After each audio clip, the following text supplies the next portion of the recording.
یو تاسو کوم وزیر الله صاحب یو خپل تر ډاکټرانو کمی دی یو هم د 400 په خلکو یو لوی احسان دی په 15 کال کې موږ لومبني ځل داسې دوره وینو چې میډیا سره پکې ټاکس هم کیږي یا د افسران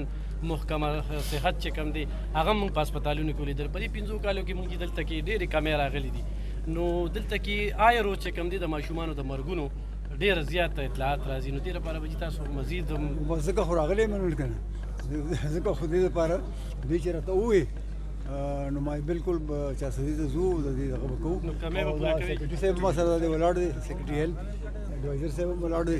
دې ټولو ته پته ده چې موږ دې له اهمیت ورکوو ما ورته وایم چې اوس دلته د دوه هسپتالونو یو میډیکل سپرنټنډنټ و ما ورته وایم دا کوم طریقه ده دوه هسپتالونو به یو سړی څنګه چلوي نو سیکرټري صاحب ته ما دا حکم چې فوري طور باندې یو بل میډیکل سپرنټنډنټ ښه تکړه سړی ولګوي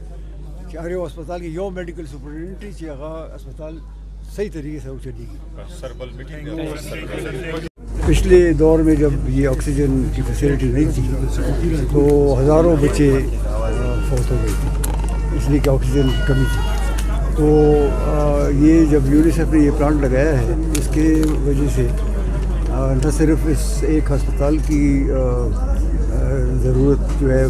پوری ہو جائے گی بلکہ سارے ضلع کی ضرورت پوری ہو جائے گی. اور اس کے علاوہ اگر آپ سلنڈرز میں اس کو اسٹور کریں وہ آپ باہر بھی بیچ سکتے ہیں اور ضرور کو. جس طرح ہمارا صوبہ اس وقت شدید مالی بحران کا شکار ہے کل اس حوالے سے اجلاس بھی ہوا تھا وفاقی حکومت کے ساتھ تو کیا جو ہمارے بقایا جات ہیں بجلی کے مد میں کیا نگران موجودہ حکومت وفاقی حکومت سے اس کا مطالبہ کرتی ہے؟ ہم تو یہ جب سے میں آیا ہوں تو اس مطالبے کے علاوہ میں نے اور کوئی مطالبہ کیا ہی نہیں ہے. بار بار میں نے کوئی تقریباً 4-5 خط تو پرائم منسٹر صاحب کو لکھے ہیں ڈار صاحب کو خط لکھا ہے اور اس کے بعد پھر پرسوں میں نے جو ہمارے سیاسی لیڈرز ہیں مشران مختلف پارٹیز کے ان کو میں نے دعوت دی 24 تاریخ کو. ان کے ساتھ میں نے میٹنگ کی 6:30 بجے 6:30 بجے سے تقریباً 10 بجے تک میٹنگ جاری رہی اور اس میٹنگ میں ہم نے ان کو میں نے یہ ریکویسٹ کی کہ آپ میرے ساتھ مل کے ایک جرگہ بنا کے اور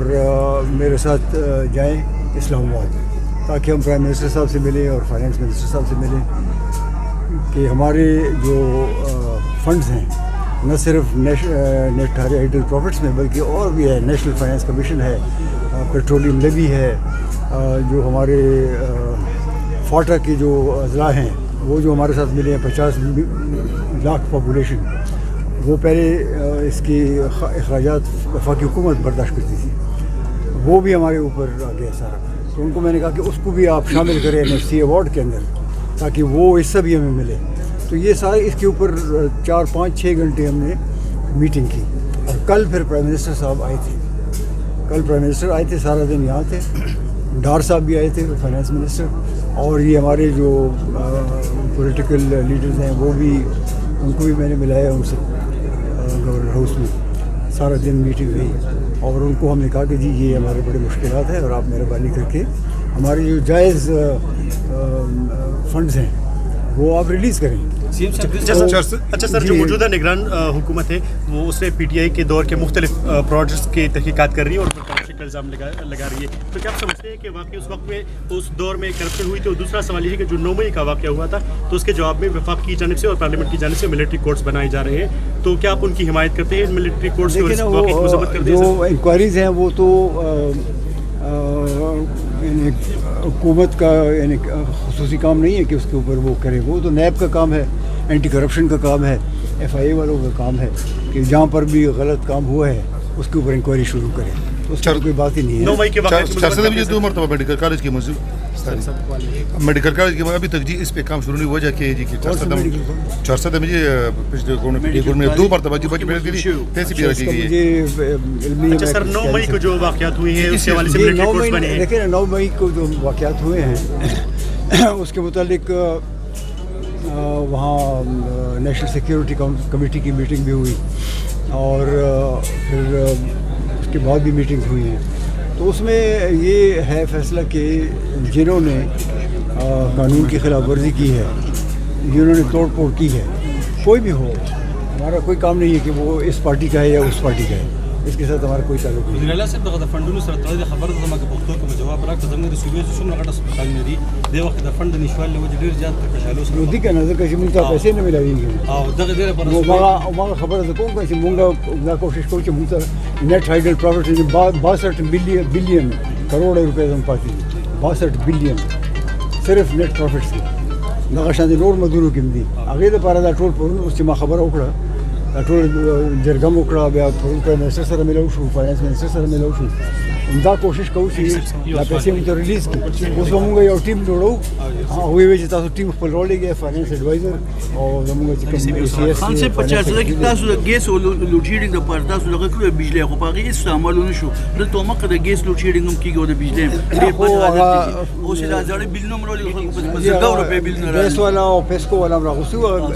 د بجلی لوډ شیډینګ خو کمی راغلي دي اول به 12 غنټه او 7 غنټه شوی دا محمد خان چې محمد خان وای کنه 8 غنټه شو اول 12 غنټه او 7 غنټه شو دا ګیس چې دی کنه هغه مین پایپ لاین را روان دي دغه طرف نه دا غنی خان چوک نه انت روان دي هغه ګیس پایپ لاین چې دی خو پوره شي کنه 1.5 پورې بیا به ګیس هغه سیلاب هغه پیسې خلکو په دوباره کې 50 روپے سیلاب پیسې موږ غوستي دغه وزیر اعظم صاحب موږ سره وعده کړو چې سیلاب پیسې تاسو درکو هغه پیسې نه دي وزیر اعلی صاحب دلته کې راوچولې چې خلکو پیسې نه دي یو تاسو کوم وزیر اعلی صاحب یو خپل ډاکټرانو کمی دي یو مجیدا 400 په خلکو یو لوی احسان دي په 15 کال کې موږ لومبني ځل داسې دوره وینو چې میډیا سره په ټاکس هم کیږي یا د افسران محکمه صحت چې کم دي هغه موږ په هسپتالونو کې لیدل په 15 کالو کې موږ دلته کې ډېرې کیمرا غلي دي نو دلته کې آیرو چې کم دي د ماشومان د مرګونو ډېر زیات اطلاعات راځي نو دې لپاره به تاسو مزید ځکه خو راغلی منل کنه ځکه خو دې لپاره دې چې راته وې نو ما بالکل 400 ته زو د دې هغه وکړو نو کمه به پوره کوي سیکریټری صاحب ما سره دی ولاړ دی سیکریټری هیلث ایڈوایزر صاحب ولاړ دی یو ټول ته پته ده چې موږ دې له اهمیت ورکوو ما او ته ما چې اوس دلته د دوه هسپتالونو یو میډیکل سپورټنټ ما ورته دا کوم طریقه ده دوه هسپتالونو یو سړی څنګه چلی نو سیکریټری صاحب ته ما دا حکم چې فوري تور باندې یو بل میډیکل سپورټنټ خو تکړه سړی ولګوي چې هر یو هسپتال کې یو میډیکل سپورټنټ چې هغه هسپتال صحیح طریقې سره وچلی